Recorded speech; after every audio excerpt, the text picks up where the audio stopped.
நீங்கள் மனுஷங்க கிட்ட அதிகமாக பேசாமல் ஏசப்பா கிட்ட பேசிகிட்டு இருக்கீங்க. ரொம்ப நேரம் பைபிள் படிச்சுட்டு இருக்கீங்க. ரொம்ப நேரம் தேசத்துக்காகவும் உங்கள் குடும்பத்துக்காகவும் திறப்பில் நின்று அழுது ஜெபம் பண்ணிட்டு இருக்கீங்க.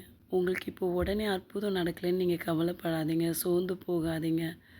உங்கள் ஜெபத்துக்கு பலன் நிச்சயமாய் வரும். அன்றியும் அவருடைய தீர்மானத்தின்படி அழைக்கப்பட்டவர்களாய் தேவனிடத்தில் அன்பு கூறுகிறவர்களுக்கு சகலமும் நன்மைக்கு எதுவாய் நடக்கும். ஆம் பிரியமானவர்களே, நீங்கள் எதிர்பார்த்திருக்கும் உங்கள் முடிவை உங்களுக்கு கொடுக்கும்படி ஏசப்பா உங்கள் பேரில் வைத்திருக்கிற நினைவுகளை ஏசப்பா அறிந்திருக்காங்க. அவைகள் தீமைக்கல்ல, சமாதானத்துக்கு ஏதுவான நினைவுகள் தான் ஏசப்பா செய்வாங்க. நீங்கள் கவலைப்படாதீங்க, பயப்படாதீங்க. நம்ம ஏசப்பா அவருடைய சொந்த இரத்தத்தையும் நம்ம கை கொடுத்துட்டாரு. இந்த உலக பிரகாரமான ஆசீர்வாதம் கொடுப்பார், நிச்சயம் கொடுப்பார். உங்களுக்கு இல்லாததா? ஏசப்போட பிள்ளைகளுக்கு தான் முதல் ப்ரிஃபரன்ஸு. ஸோ நீங்கள் என்ன காரியத்துக்காக ஜெபம் பண்ணிகிட்ருக்கீங்களோ அந்த காரியத்தில் கர்த்தர் நிச்சயம் பெரிய அற்புதத்தை செய்வார்.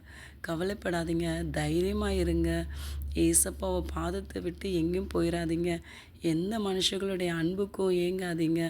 எந்த மனுஷங்களிடத்திலும் பணத்துக்காய் நீங்கள் நிற்காதீங்க.